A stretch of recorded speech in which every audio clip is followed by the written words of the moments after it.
This Week in Economics from WBRN Radio and on the Bostonred Network. This is the numbers man side of the coin, so to speak, on our network. We deal here with macroeconomics, and very interesting week here. G7 going on in France. Tariffs being increased. We'll go over that. We also have several ISH market PCIs.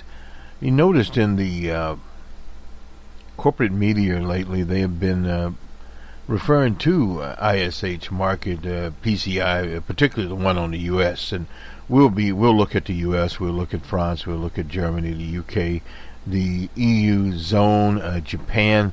So we got a number of PCIs here. How are those economies doing? And then we'll have some factual information here. The Jackson Hole conference, that is conference staged by the Kansas City Fed. Some remarks there by the chair, Jay Powell. And so also some remarks by DJ Trump, chief executive of the U.S., on Jay Powell and President Xi as being enemies, and which was the bigger enemy. Well, and again, that's where the political side is with the economic side. Nonetheless, we're on the 25th of August, 2019. And as usual, we partner with Cranston Analytics and the use of our seesaw model, which is seesawing along. I suppose it's well designed for the type of economy that is out there. One note with this particular economy and the yield curve, we'll talk a little bit about the yield curve being inverted. But what is causing the contagions here is the psychology of the market. Tariffs, yes, the tariffs are there, and they are a nuisance for some of the consumers. As we use that word, that's not a technical economics term, but we'll look at it nonetheless. We'll look at some of the machinations that happened behind it. The S&P 500 was off 2.59. This is from CNBC. The NASDAQ was off 3%. The Russell 2000 was down 3.09%. Those are the small cap stocks there. The VAC was 19.87 there, and the Dow was down 3.37. This is on Friday. And let's get to some of the overview here. And we'll be looking at, and we'll get to what the vice chair of the Fed, who is Carritter, I suppose how he spells it, how he pronounces his name, says the global economic outlook has worsened since July. Of course, in August, the July meeting. The key points here, this is CNBC by Lee is writing here, Yali, I suppose. Yumli. Anyway, the key points, obviously, the global economy has weakened since July. This is Clariter said the global economy is slowing, and there is a powerful disinflationary pressures. However, he said the U.S. economy is in a good place, adding that he doesn't see a heightened recession risk. Well, that's one person's evaluation of it. My guess is next year the economy will be at or above trended growth under approximate policy. That's what he added there. Said that the global economy has obviously the global economy has worsened since July. He was in an interview with Steve Leisman there on Friday. Global economy is slowing, therefore, well, anyway, this is repeating things. I think you have to look at a broad range of indicators, but the one I focus on are not signaling an elevated risk of a recession. My guess is next year, well, it's the same. Repeat here. And how the Dow has plunged, high-stake trade talks. 745 points. Critical spread between the 10-year yield and the 2-year yield, also inverted amongst the turmoil. China vowed, of course, to retaliate on 75 billion more U.S. goods there, and basically that's where it left it. The Chairman Powell said that the global outlook has been deteriorating.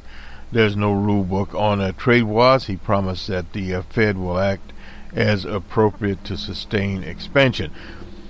Now, at this juncture, what is the Fed's mandate? Well, to maintain maximum employment and to deal basically with inflation. That is their mandate, and that is what they do. They have a dual mandate there, stability of the economy, basically speaking.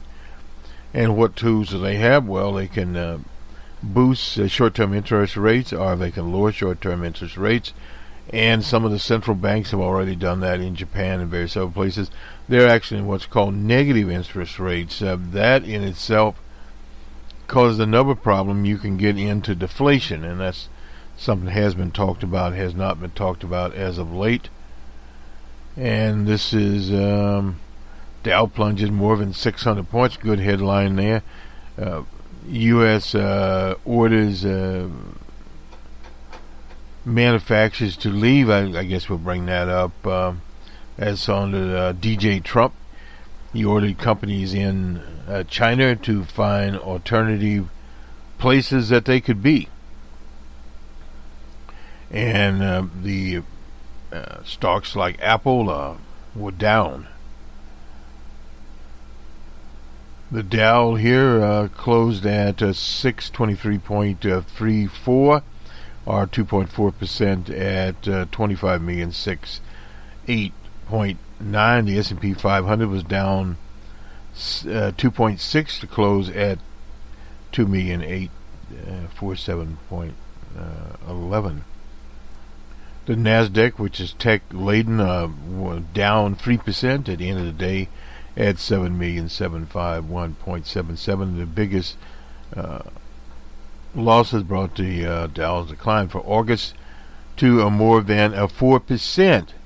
So August was not a very good month. It usually is one of the months that people are holidaying, etc. So there's not a lot of activity there.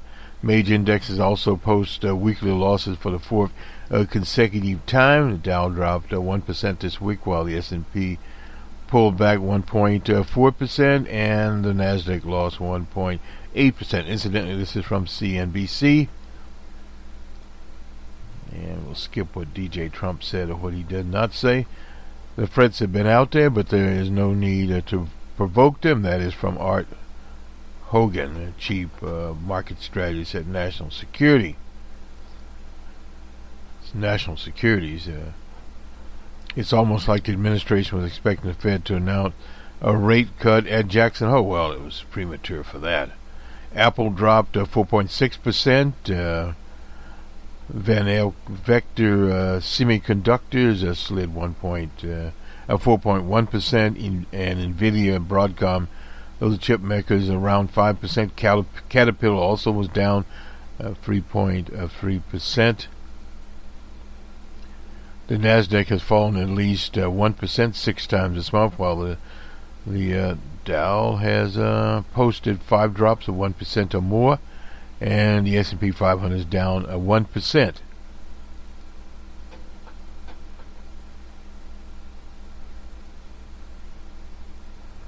From Jerome Powell here, quoted as saying, the Fed will do what it can to sustain the economic expansion.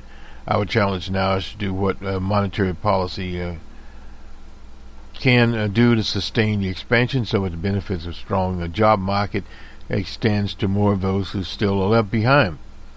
So that inflation is centered firmly on their 2%. That's part of their mission there in terms of their monetary policy. He also noted there is no rule book for the current U.S.-China trade war, adding that fitting trade policies uncertainty into the framework is a new challenge.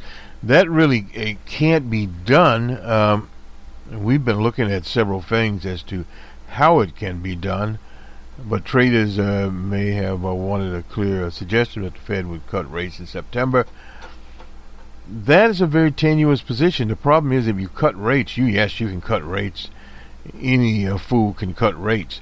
But the problem is, if you go down, say, 25 basis points or 50 basis points, DJ Trump has said that they should go down 1.5, not in other words, 1% plus 50 basis points. That's be 150 basis points, basically. Well, there was an article in the Post that Trump's own properties, the reduced interest rates, it would benefit him personally. But at the same time, as you cut these rates, you are running out of room to operate. If there is a very severe downturn, as there was in 2008, 2009, a depression, you have very little room to wiggle. You're in deep trouble, as they say, and I'll clean that up. The market was looking for more of an aggressive walkback on this now infamous mid-cycle adjustment. They call it now mid-cycle, suggesting that signaled the July rate cut was just an adjustment, not the start of a trend. Well, no doubt. The problem is, if you start a trend, there are problems there also.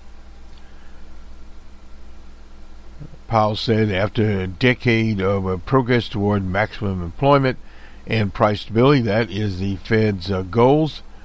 The economy is close to both goals. These comments likely didn't assure traders hoping for aggressive easing from the Fed. Now, this is interesting. Under Barack Obama and then Chair Yellen and also Chairman Bernanke, there was all a call by right-wing economists, politicians, etc., to end quantitative easing.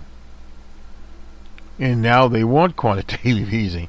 Quantitative easing, incidentally, is where the government buys bonds. That is done in times of recession and severe recessions there to get money into the market. But the problem is there's plenty of money in the market and interest rates at historic low. According to Michael Aroni, I suppose, Aroni, anyway. He's walking a tightrope. He's an investment strategist at State Street Global Advisors. He is balancing so many things, but no other Fed chair has had to do in terms of a very aggressive president, markets that are demanding faster and more rate cuts, the geopolitical challenge of trade, and now he has a very divided group of Fed presidents. Now, this is something that they finally brought out. His comments reflect that he's not going to say we're cutting significantly on only hint next month. He's really playing it down the middle. The yield curve inverted briefly again on Friday, but was mostly flat throughout the day. The spread between the 10 and 2-year yield also inverted on Thursday after Fed members indicated a September rate cut was not a certainty, raising fears that the central bank would not be quick enough to save the economy from a recession. That is wishful thinking. The Fed cannot save the economy from a recession. That in itself does not work that way. The Fed at best can act, say, for instance, by cutting 25 basis points.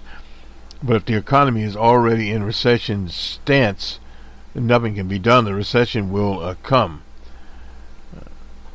James Bullard, he's from the St. Louis Fed, said the bank should keep cutting rates, noting that an inverted yield curve is not a good place to be. Well, no doubt about it, because basically people buy bonds because they believe in the future of the country.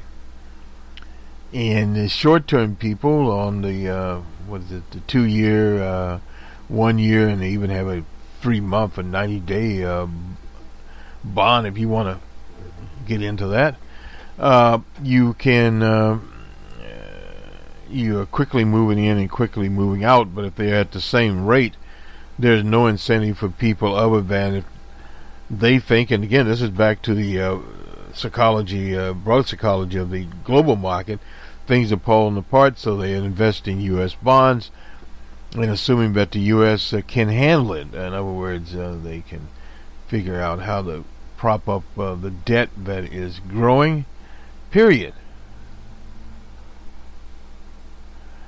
And lastly here, Trump said the U.S. will hike tariffs on most imports from China, and will raise duties on $250 billion in Chinese goods to 30% from 25%. Will increase tariffs on $300 billion in products to 15% from 10%.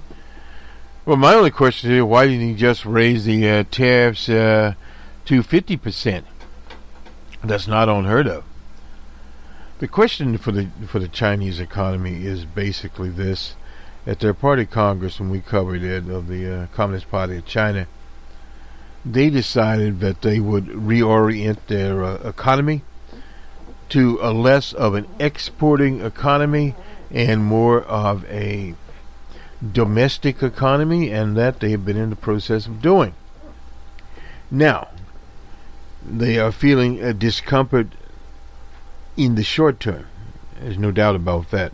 But in the long term, things will tend to normalize in China, and at that point in time, they will start to rebound, as you'll see when we get into the various European economies that have rebounded. China is 1.4 billion. We used to say 1.2. We were low on that. But when you have that large of a domestic economy, you can turn to them and sell products at very, very little and still make a profit. You can sell something at 10 or 25 cents a U.S. and still make a profit on it. So in other words, that is a different situation, plus the economy is managed. Now, as far as the U.S., the domestic economy itself, manufacturers and businesses in the domestic economy that have no ties at all to the global economy, they will continue to move along as long as consumers stay in the ballgame. However, the farm sector that is dependent on selling their wares out there will be hurt, and they'll have to be subsidized by the administration. And also at the same time, you have situations where these chip manufacturers, they'll be hurt because and the Apples of the world, because they need expansive markets. They've already saturated the U.S. market, so they need other markets to go to. The petrol producers, well, because of China and etc., there'll be less petrol. What's keeping them in the ball game, so to speak, is the fracking sector in Pennsylvania, the Dakotas, etc., some in Montana. So in other words, there's plenty of petroleum product from the U.S. It's voted the U.S. into first or second place, depending on how you look at it. Behind are number 2 to Saudi Arabia. So that market has totally changed, and will continue to change. The only question there is OPEC and some of the oil exporting nations, will they start to hold back their product? Now, the problem there is that as long as we're, say, at $45 a barrel, it used to be 50, but at 40, even at $40 a barrel, the fracking people can make a profit, so they can produce more product, period. So that is something that is out there where commodity prices are, and unfortunately we don't have the commodity prices today, so we have to go somewhere, I suppose. Anyway, I think this closes this out. Let's go now to ISH market. We'll first do a survey of consumer confidence. This is from the University of Michigan. In August, it was at 91.1 index of consumer sentiment. Current indicators were at 107.4, and the index of consumers was at 82.3. An example, in July, it was at 90.5, this index of consumers. Current economic conditions were at 110.7. That is a negative 3% there, year to year, negative 2.6%. And the consumer index, a negative 5.5 year to year, and a negative 9.1 month to month. And consumer sentiment, it was at 84.4 in July of 2019. It was at 98.4, I'm sorry. And it was 96.2 in August of 2018. And the month-to-month change on it, 6.4%, and year-to-year at 4.1%. From Dr. Curtin here, let's see what he had to say. Consumer sentiment declined early in August to its lowest level since the start of the year. The early August losses span all index components, although the expectation index recorded more than twice the decline in August, as the current index at 0.82 versus 0.31. Current condition index fell to its lowest level since 2016. Monetary and trade policy had heightened consumers' uncertainty, but not pessimism about the future financial prospects. Consumers strongly reacted to proposed September increase on tariffs on Chinese imports, and spontaneously cited by 33% of all consumers in early August, barely below the recent peak of 37, although the announcement delayed until the Christmas postponed its negative impact on consumer prices. It still raised concerns about future price increases. The main takeaway from consumers for the first cut in interest rates in a decade was to increase apprehension. That's the psychology of the market about a possible recession. Consumers concluded, following the Fed's lead, that they may need to reduce spending in anticipation of a potential recession. Falling interest rates have long been associated with the start of a recession. Now, this is the problem when you cut rates. People understand the more you cut rates, the greater the problem. The pillars of strength for consumer spending is a favorable job and income prospects, although the August survey indicated that some concern about future pace of income and job gains. It is likely that consumers reduce their pace of spending while keeping the economy out of recession, at least until mid-2020. Now, that would be a very interesting situation at best. And let me just check one thing here. I don't think these are some pie charts anyway.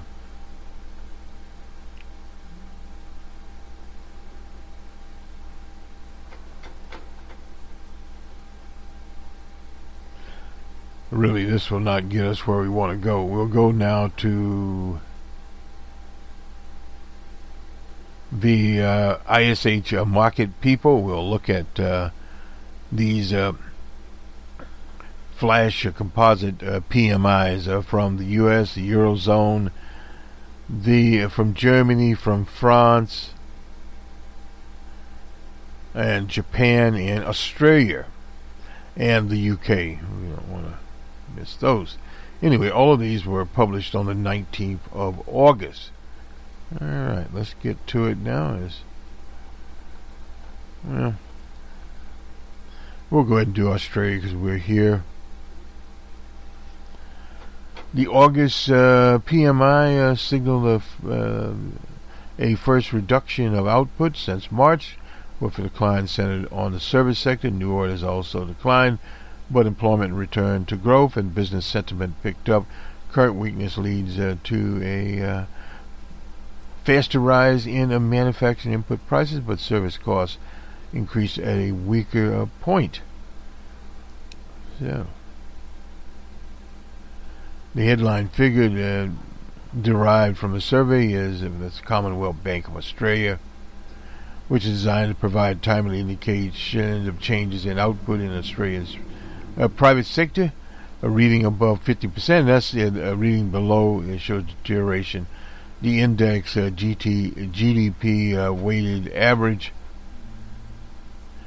indications are based there, and we look at it there. August 19th it was at 49.2, decline from expansion, and in July it was 52.3.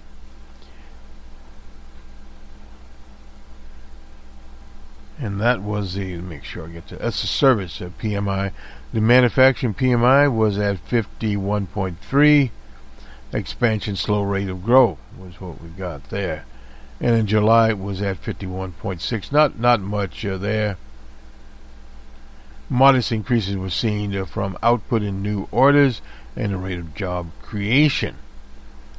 The rate of input inflation acceleration was the sharpest since last November. Panelists linked inflationary pressures to the weakness of the Australian dollar.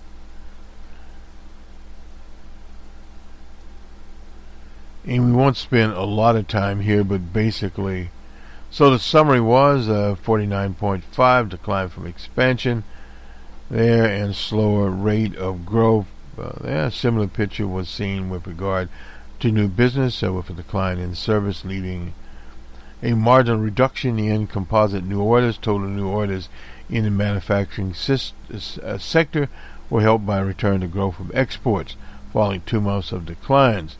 Modest rise in staffing levels were recorded across both manufacturing and service sectors. The rate of input costs trickled down in August, but this masked differing trends across 2 monitored sectors. Service input prices rose at a weaker pace, but current weakness pushed the rate of manufacturing input costs up to a 9-month high. Despite falls in output, new orders seen in August, business sentiment improved to its highest since February. Confidence reflects hopes of an improved economic conditions both in Australia and in the global economy. Well, we'll leave it at that. Not much we can say. We move now to the United Kingdom. This is reports a second sharpest drop in appetite for major purchases since September of 2017. Key points here: UK household finance index fell to 3-month low. Year ahead expectation for financial well-being dropped back into negative territory. Appetite for major purchases declined the second fastest rate in 2 years. Nearly 1/4 of UK households foreseeing a rate cut by the Bank of England.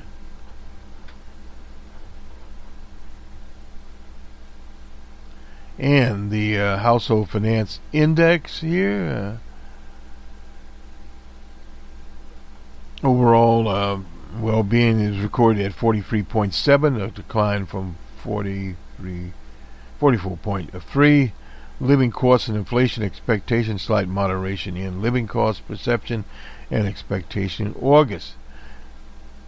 Households' view on the next move by the Bank of England and a decisive shift in UK household interest rates expectation was recorded.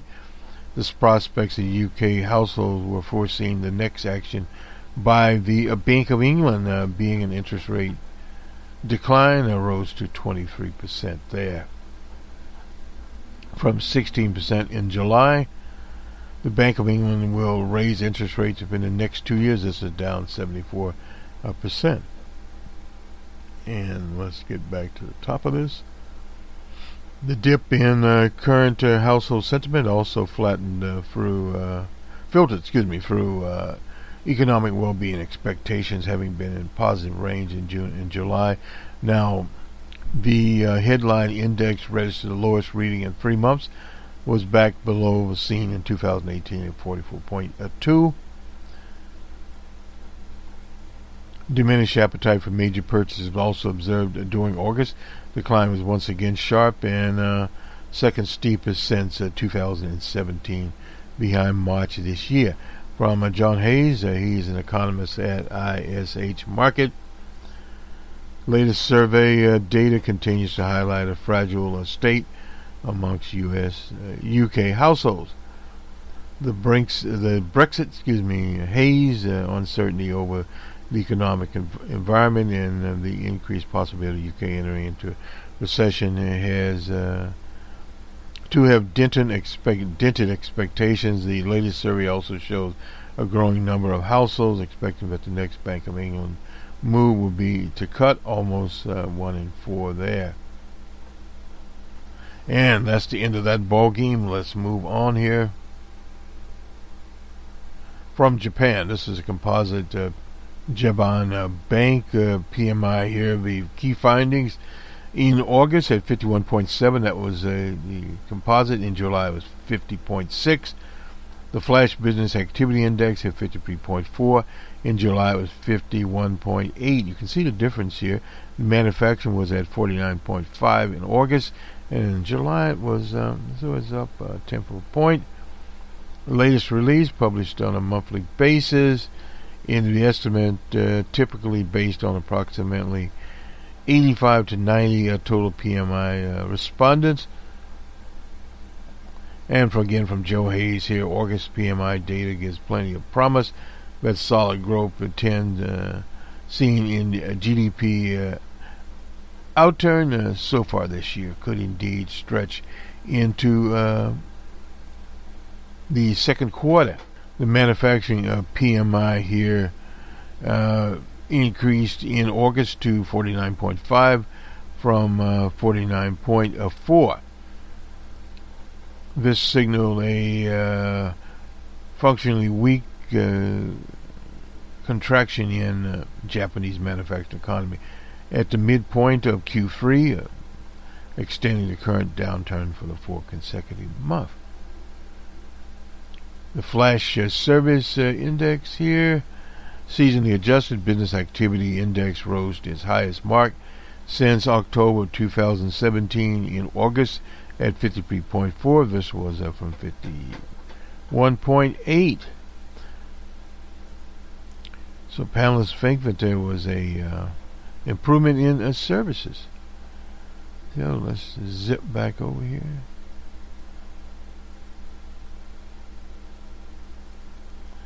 So summary here, composite manufacturing weaker decline, services stronger growth, and new orders, manufacturing weaker decline, services stronger growth. This is a summary here. New orders, manufacturing strong decline, service stronger growth. So you can see how these are working. Backlog of work, manufacturing weak depletion there, and service accumulation no change previously. And those are the index, and I'm not certain if we have any commentary here at all. We don't. I guess that's one of those, what you see is what you get. In France, the French composite output index at 52.7 in August from 51.9 in July, 2-month high there. The service index at 53.3 from 52.6. The manufacturing at 50.4 in August from 49 in July, and their Flash PMI at 51, and it was 49 there. So in other words, it rose. Solid rise was primarily supported by service providers who registered a 5th consecutive month increase in business activity. The pace of expansion quickened to the fastest since November of 2018. However, goods producers also registered a rise in output in the middle of the third quarter. A margin increase represented a recovery after decline in July. New orders placed with private sector firms continued to increase solidly in August, and new orders increased there. So that's what we have, and let's roll back up here. French private sector firms continue to increase their staff numbers in the middle of Q1. The rate of job creation was broadly unchanged from July. Backlog of work rising for the 4th consecutive month. Input costs continue to rise sharply in August. That's not a good sign there. And the comment here, this is from Elliot Kerr, an economist there at ISH. The French private sector business posted another solid increase in output during August. Service sector expansion continues to surpass manufacturing growth, reflecting a broad trend across the Eurozone. Let's zip along here. It's the Eurozone itself. We'll just go basically through the summary. The flash PMI for the Eurozone at 51.8. It was 51.5 in July, 2-month high. The activity index at 53.4. It was 53.2 in July. The manufacturing PMI, it is lower at 47.8. It was 46.9 in July. That's 2 months high there. Still below 50. The manufacturing PMI at 47. It was 46.5 in July. The recent soft patch in the Eurozone economy continued in August, according to the latest PMI data. The recent pattern of service growth compensating for a downturn in manufacturing. That is a key point. Manufacturing has been hurt all across the globe. The composite PMI at 51.8 after narrowly slightly from previous months. There remains a wide divergence in performance between manufacturing and the service sector. That was shown primarily out there, while France was able to eke out production growth, and the falls were seen in Germany outside of the big two, so to speak. And total new business rose marginally. New export orders were down. A sizable drop. Confidence regarding a 12-month growth outlook was registered in August as the global economy slows. A tempered optimism. Sentiment was down to its lowest level since May of 2013. France and the rest of the Eurozone, where German firms were pessimistic about the prospects of business activity the first time in almost 5 years. Soft optimism was recorded, of course, in France. Fading confidence led to further caution around hiring midway through Q3. Despite slower job creation across the Eurozone, companies were still able to confidently deal with incoming orders there. So that's basically where they are. And France was the bright spot in August. Germany, however, where new orders have fell to their greatest extent. So that is what we have there. Let's roll on here.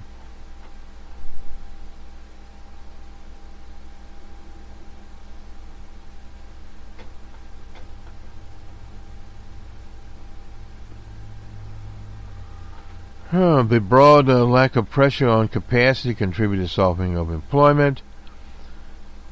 And we're at a modest pace that has weakened since August of 2014. Dichotomy between manufacturing and service sector were also extended to price trends. While good producers recorded a further sharp drop in input costs and subsequent reduction in factory gate charges, sustained strong cost pressure at service firms underpinned another marked rise in output prices across that sector, with weakness in manufacturing prevailing. Input costs inflation was at a 38-month low there, so very, very low. This is Germany. New business fell for the third time in 4 months.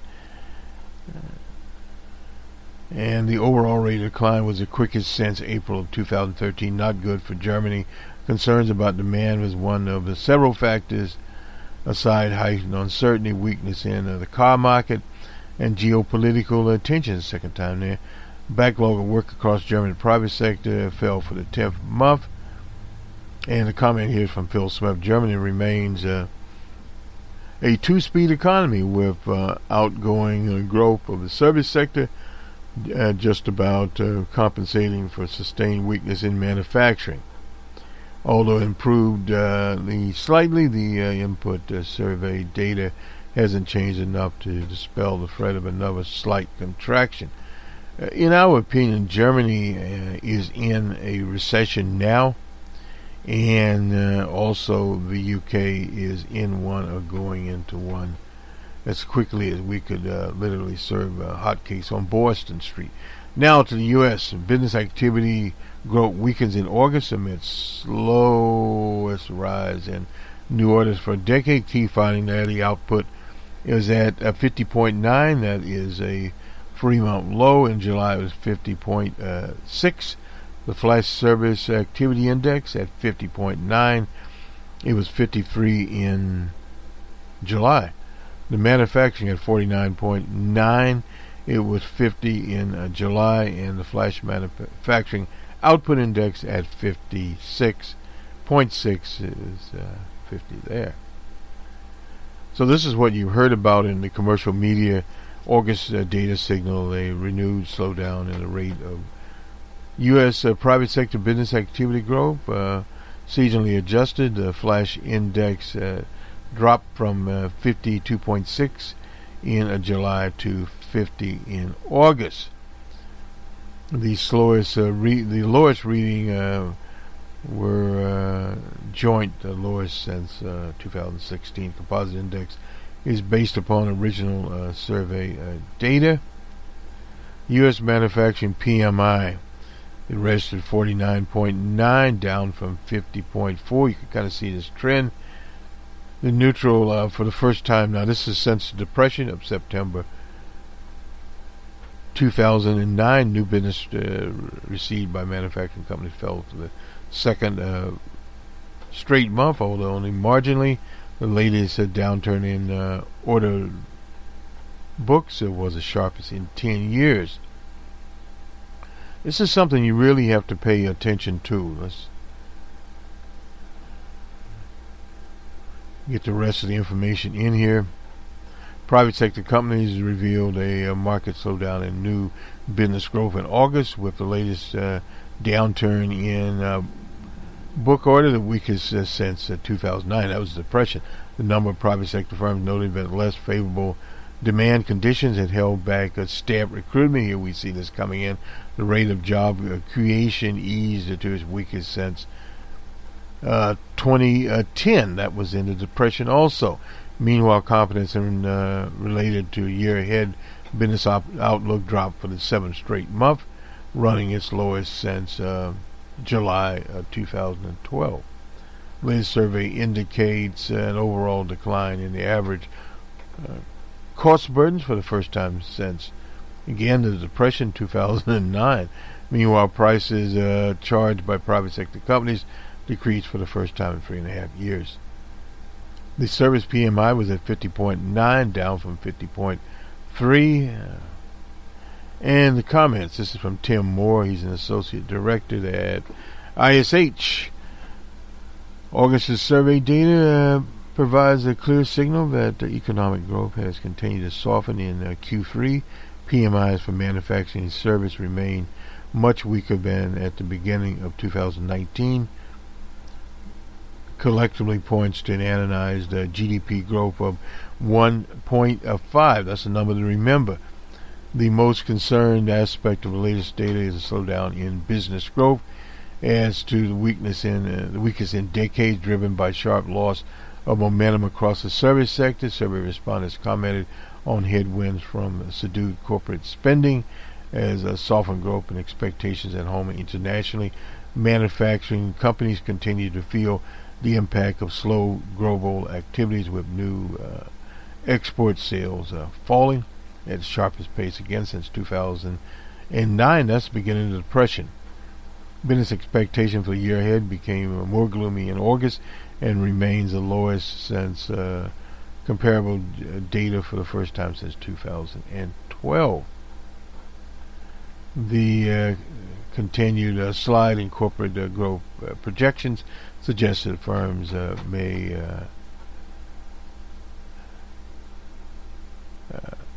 have greater caution in relation to spending, investment, and staff hiring. So in other words, all of this news is not good. This is a type of news that with the Fed, problems can change. This is Esther George. She's welcoming people at Jackson Hole, and I won't go into very much of this. This year marks the 43rd Economic Symposium.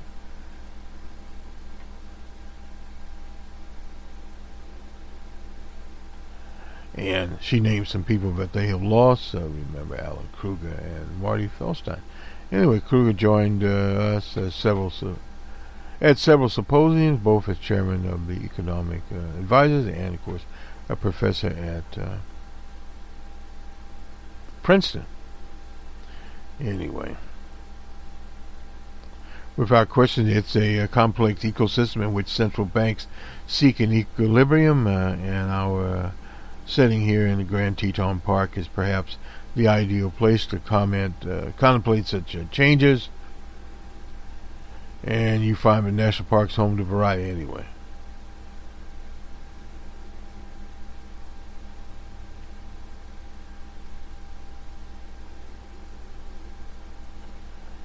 This is mostly a welcoming situation here, and I guess that's the end of it.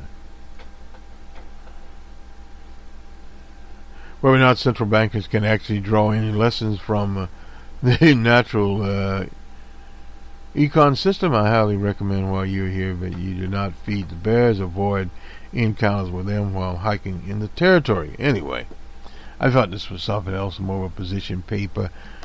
It was not, but nonetheless, this brings us to the end of our broadcast on the 25th of August 2019.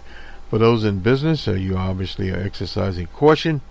For the consumer, keep your eyes on the prize, particularly the back-to-school buying season. Prices should start to get reduced. Now, the next big season, and this is a very strange situation, that at the end of September, when the school has started, etc., we start seeing ads, sometimes mid-September, for holiday buys. They're getting ahead of the program, so to speak. A lot of that will depend on what happens. Some of the economies we pointed out, the UK, particularly at the end of October, they will have to come with a Brexit deal or go with a no Brexit. That will impact the UK and some of their trading partners. It will also impact Germany, but very little can be done about that. These economies are in a recession at the time. Now, is it a severe recession? We don't know at this time. Looking at the models, it's not good. But again, what would determine if it's just a quote-unquote ordinary run recession or a more severe downturn will be global conditions. Now, what role the tariffs play in this? Well, as far as the tariffs are concerned, they won't put some on until after the holiday season, but in perception, psychology of the market, and what is to come. And we have to note here, as we did when we started, that China, after being under these tariffs and increasing the tariffs, will eventually, and they're doing it now, adjust their economy to current circumstances. And then they will, as they say, go through it. They've been through it before. They can go through it again. And what will happen to the Apples, chip makers of the world? Well, we don't know on them. It just basically means they will not be expanding beyond the traditional markets. Can they make a profit doing this? Well, we'll see. But if the U.S. economy slows down, not only do they have less access to the global economy, they'll have less access to the U.S. economy, because again, it's perception. Now, this market perception or psychology is driven by factual data. What you had in the Obama years, it was driven politically. the people that were outside of the administration continually broadcast negative news about the economy. One, the interest rates should be raised. That was the talking point. And secondly, quantitative easing or easy money should have been ended. Period. And the market responded to this, and thus you had slower than what would normally been job growth. Period. And it took longer to get out of the depression, but things started to improve after the quote-unquote official end of the depression, particularly in President Barack Obama's second term. And that continued on. You had many years of growth, not spectacular growth, but again, that was the argument in 2017 when this administration took office, talking about 4% and 3.5% growth. Not sustainable. They did hit a 3% GDP target, but you can't maintain that. You are normally in the 2, and if you're lucky, 2.5. You can be below 2.5. A lot of the forecast models now are talking about 2 and 1.5. And if you look at virtually all the models for 2000, 2001, 2022, etc., you're going to have 2% and below growth. That's just what is happening. This is Numbers Man here at Old Cranston Analytics on the 25th of August 2019 in the Jerry Pippin Memorial Broadcast Booth. Incidentally, we have on the political side